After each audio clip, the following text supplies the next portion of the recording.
ये चुड़ैल जैसे जैसे इस बच्चे पर मंत्र पड़ती जा रही थी, वो बच्चा ज़मीन से हवा में उड़ता जा रहा था। जैसे जैसे उसके मंत्र तेज़ होते जा रहे थे, उस बच्चे पे एक मैजिक चलता है और वो बच्चा हवा में गायब हो जाता है और उसकी राख बन जाती है। तभी वो चुड़ैल जल्दी से अपने मंत्र पढ़ना ख़त्म करती है और सारी राख को इकट्ठा करके एक थैली में डाल के वहाँ से उठाकर ले जाती है। और वो कुछ पढ़ते पढ़ते जा रही थी, पता नहीं उसका क्या मकसद था। वो उस थैली को लेके जंगल के बीचों बीच एक कोठरी में चली जाती है। वहाँ पर एक चुड़ैल होती है, उस चुड़ैल को वो थैली दे देती है और कहती है, इस बार मेरा काम अधूरा नहीं रहना चाहिए।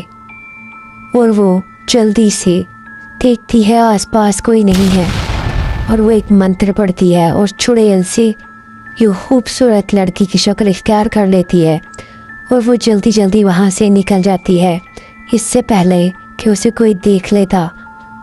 उसे औलाद की ख्वाहिश थी और औलाद के लिए उसने अपना भेस भी बदल दिया। फिर अचानक एक छोटा सा बच्चा रोने लगता है क्योंकि अभी तक उसके चैनल को किसी ने लाइक, सब्सक्राइब और शेयर नहीं किया।